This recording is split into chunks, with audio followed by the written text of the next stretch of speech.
Hello, mapagpalang araw. Kumusta kayo mga idol? So, ang oras natin ngayon ay 5:30 na po. Kanina po, sobrang lakas po ng ulan, no? Kaya sumilong muna kami. Shoutout pala, no, sa lahat po ng mga supporter natin. Maraming salamat po sa patuloy niyo pong suporta. Sir Ernesto Mir, taga Davao City, shoutout po sa inyong lahat. Maynila, taga Cavite, Cebu, Bohol, Baguio, maraming salamat po, no, sa lahat po ng mga solid supporters natin at sa mga OFW natin na tunay na bayani na nagtatrabaho po sa ibang bansa para mabigyan ng magandang buhay ang kanilang pamilya. Shoutout sa inyong lahat.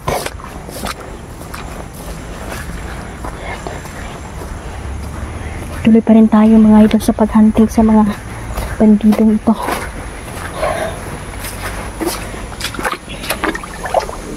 Si General po ay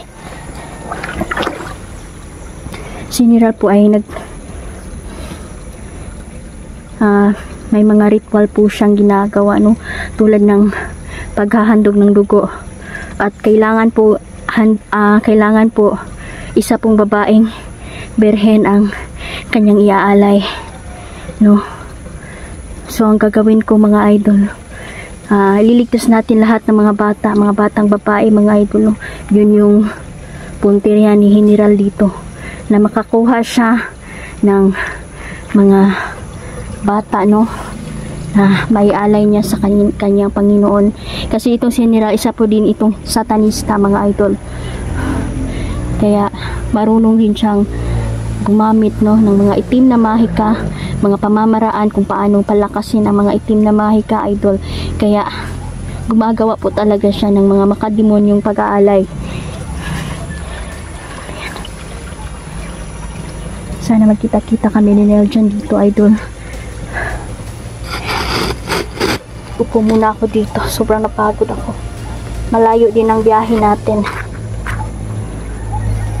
Kailangan talagang sugpuin ng mga halang na kaluluwa mga idol, para wala nang mabiktima. At yan si General na yan, dapat lang yang gumapang sa kanyang sariling dugo. Sumusobra na siya. Hindi na makatao ang ginagawa niya sa mga inosente.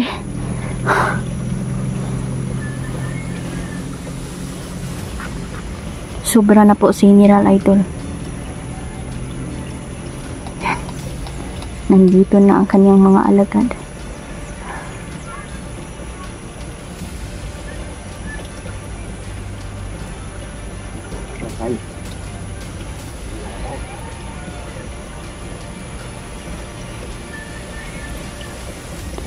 Ang mga bawat kapa po na sinusuot ng mga demonyong ito ay may itim na kapangyarihan.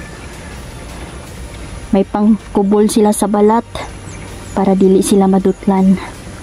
Kaya yung ginagamit nating pangpatay sa kanila ay hindi basta-basta mga idol. Ito ay itinuga sa atin.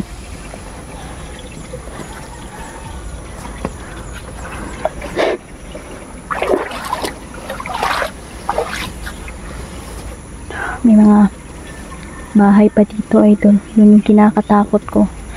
Kasi inuutos ni General po na dito sila magbantay para po makakuha sila ng mas maraming mga bata at mga bihag po.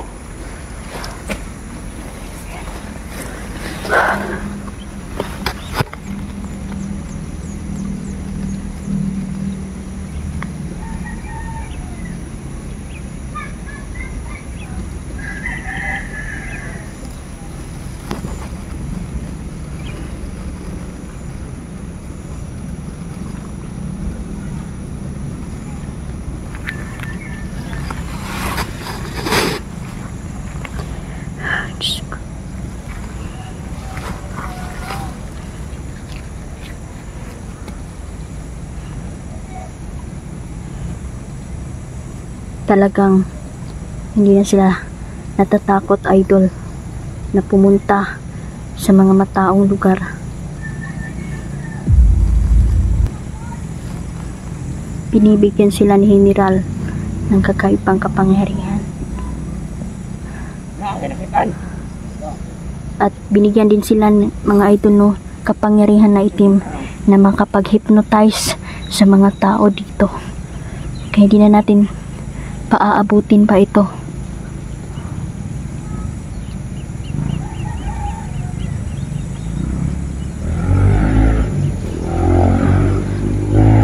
Sa mga matataong lugar dahil siguradong may magbubuwis na naman ang buhay.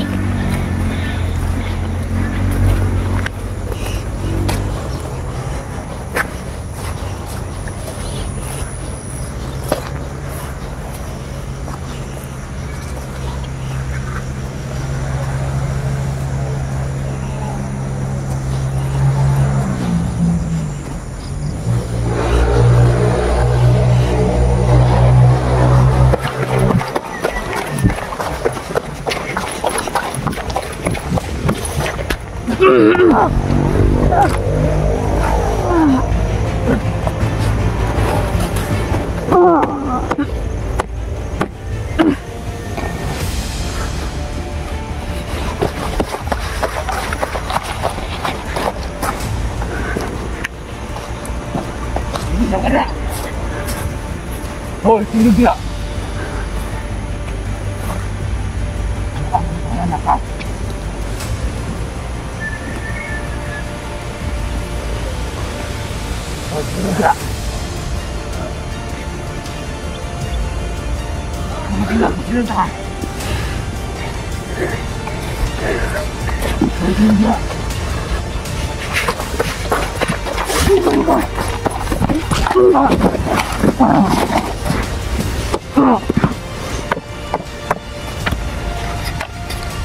Hindi talaga kayo nadadala.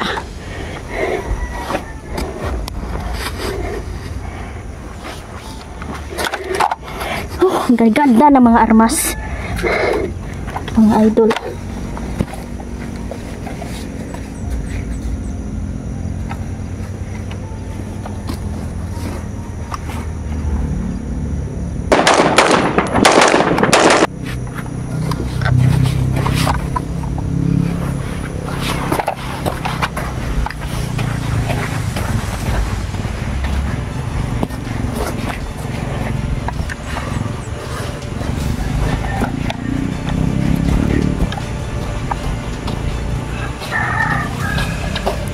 Gumagawa pa pala sila ng kampo dyan, mga idol, para dito na mismo sila mamalagi. Grabe.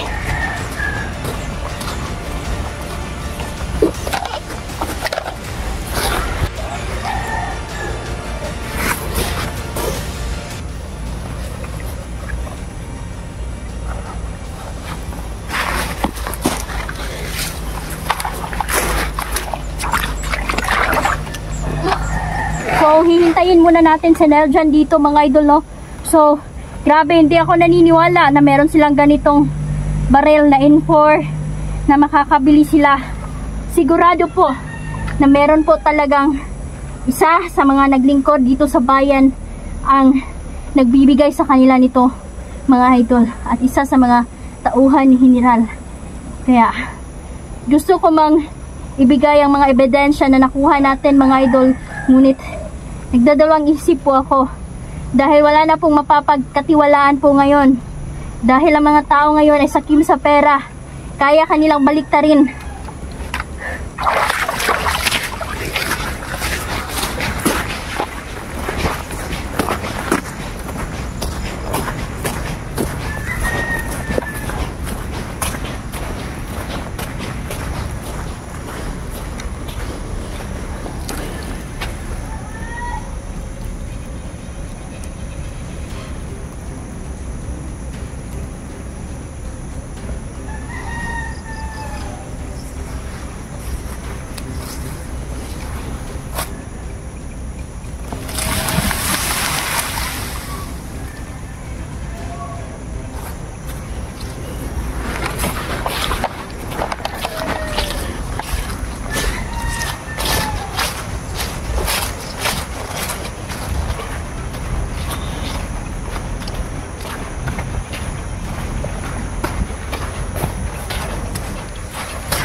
Grabe.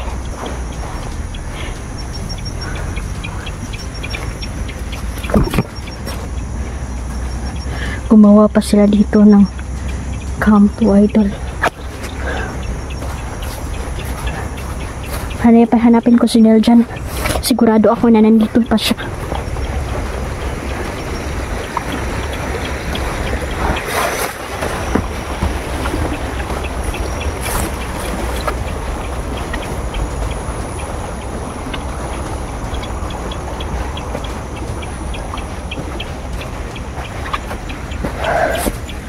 Grabe po yung mga bata na na-rescue natin, idol. Talagang ang daming pasa.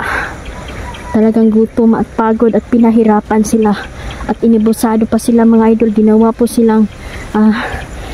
silang pulutan ng mga commander na bandido. At may commander pa rin doon, mga idol, na isang bading daw.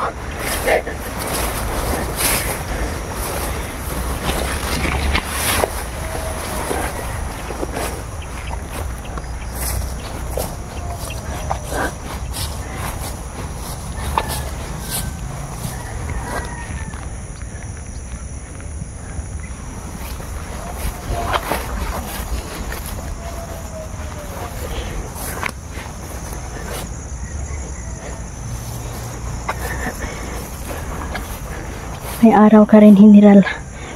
Yung mga kulam ko, tanggapin mo. Para yan sa'yo at regalo ko yan sa'yo. Dahil alam ko na malapit ka nang mawala. At magbabakasyon ka na sa impyerno. At hindi lang bakasyon ang gagawin ni General doon, mga idol. Dahil doon talaga siya nakatira. Isa siyang demonyo. Walang puso. Walang awa sa mga taong inosente. At ang dami na niyang napatay.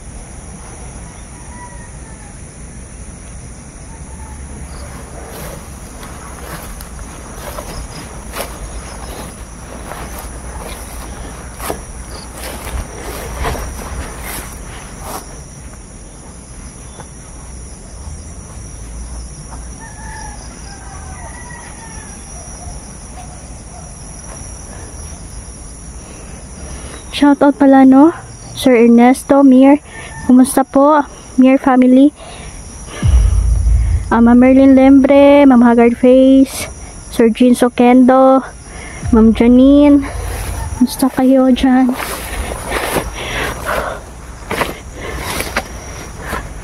Mag-aabang tayo dito, mga idol. Dahil andyan yung kampo nila. Sigurado akong may darating pa.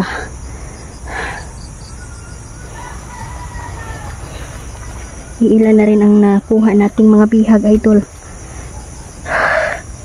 Nailigtas natin sa kamay ni General. Sa kamay ng kanyang mga utusang alipores. Kaya kung may pagkakataon tayo, patayin na natin sila. Wala na pong pagbabago ang magaganap. Dahil niyakap na po nila ang dilim. No? Minahal nila po yung pera, idol. Kaya sunod-sunuran sila sa utos ni General.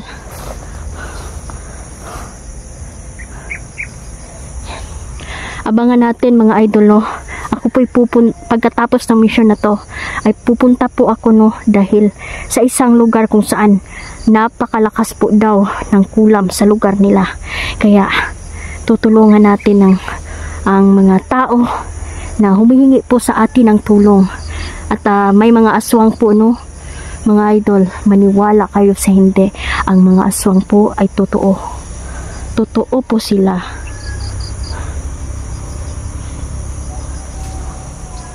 Hindi po sila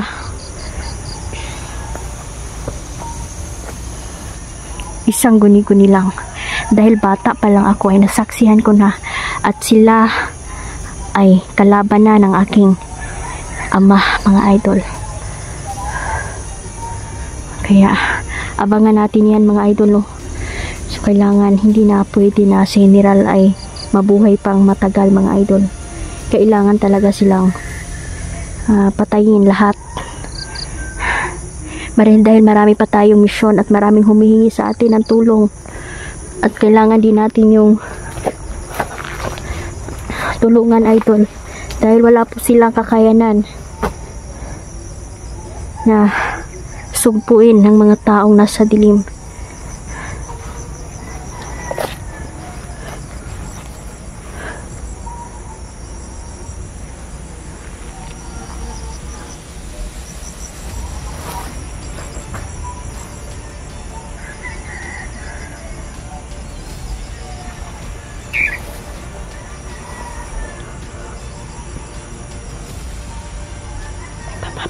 May paparating na naman.